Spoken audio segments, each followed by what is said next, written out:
دوستو آپ نے جگنیوں کو تو رات میں چمکتے ہوئے دیکھا ہوگا، لیکن کیا آپ ان چمک اور روشنی کی اصل حقیقت سے واقف ہیں؟ یا کیا کبھی آپ نے غور کیا ہے کہ جگنوؤں میں یہ روشنی کہاں سے آتی ہے؟ تو جگنو کے بارے میں دلچسپ معلومات حاصل کرنے کے لیے ویڈیو کو لاسٹ تک دیکھیے گا۔ ناظرین محترم، دن کو تتلیاں، رات کو جگنو پکڑنے کا شوق جانے کس منزل پر لے جائے گا یہ پاگل پن مجھے۔ جگنو جو کہ بہت سے اشعار اور افسانوں کا موضوع رہتا ہے، ان کو مختلف علاقوں میں مختلف ناموں سے پکارا جاتا ہے۔ عام انگریزی میں اس کو فائر فلائی کہا جاتا ہے۔ جگنو کا تعلق کیڑوں کے لیمفریڈے خاندان سے ہے۔ اس خاندان میں تقریباً 2100 اقسام پائے جاتے ہیں، جس میں پوٹائنس 9 قدر عام ہے۔ ناظرین محترم، جگنو زیادہ تر پانی کے آس پاس یا گیلے جگہوں میں رہنا پسند کرتے ہیں اور گرم علاقوں میں پائے جاتے ہیں۔ ان میں سے کچھ انواع پہاڑوں، پتھریلے جگہوں میں رہتے ہیں۔ ناظرین محترم، مادہ جگنو ملاب کے کچھ دن بعد زمین کے بالکل اوپر یا تھوڑا سا نیچے انڈے دے دیتی ہے۔ انڈوں سے 3 ہفتے یا 1 مہینے بعد بچے نکل آتے ہیں اور گرمیوں کے اختتام تک کھاتے رہتے ہیں۔ ان بچوں کو گلوب وارم بھی کہا جاتا ہے۔ وہ پھر 7 دنوں یا 3 ہفتوں تک زمین میں گھس کر پیوپا بن جاتی ہے، جس سے پھر بالغ جگنو نکل آتے ہیں۔ سردیوں میں جگنو درختوں یا زمین پر گرے ہوئے پتوں یا مٹی میں گھس کر سردیاں گزارتے ہیں اور موسم بہار میں باہر نکل آتے ہیں۔ یہ زیادہ تر رات کو نکل آتے ہیں، مگر کچھ انواع دن کو بھی موجود ہوتے ہیں، جبکہ کچھ قسمیں دن رات موجود ہوتی ہیں۔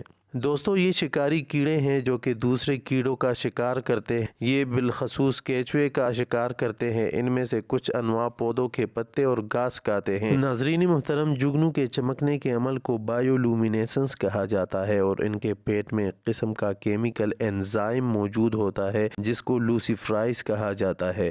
جیسے ہی جگنو سانس لیتا ہے تو آکسیجن لوسیفرائز سے ٹکرا جاتا ہے، جس سے روشنی پیدا ہو جاتی ہے۔ جگنو کے چمکنے کی وجہ سے نر اور مادہ کو ایک دوسرے کو ڈھونڈنا آسان ہوتا ہے۔ اس چمک کو دیکھ کر بہت کیڑے اس کے قریب چلے جاتے ہیں جو ان کے کھانے کا سبب بن جاتے ہیں۔ جگنو سبز، سرخ اور بلو رنگوں میں چمکتے ہیں۔ ناظرین محترم، رہن سہن کے معاملے میں جگنو بہت ہی زیادہ حساس ہوتے ہیں۔ اگر ان کے رہنے کی جگہ کو تھوڑا سا بھی ڈسٹرب کیا جائے تو وہ وہاں سے ہجرت کر لیتے ہیں۔ ان کو زیادہ روشنی والی جگہوں میں رہنا پسند نہیں ہوتا۔ دوستو، آج کی ویڈیو یہی تک تھی۔ امید ہے آپ کو پسند آئی ہوگی۔ اپنی رائے کا اظہار کمنٹ سیکشن میں لازمی کیجیے گا۔ اگر آپ نے ابھی تک ہمارا چینل سبسکرائب نہیں کیا تو جلدی سے سبسکرائب کریں، کیونکہ ہم آپ کے لیے لاتے ہیں ایسی ہی دلچسپ اور معلوماتی ویڈیو۔ ملتے ہیں ایک اور نئی اور دلچسپ ویڈیو کے ساتھ۔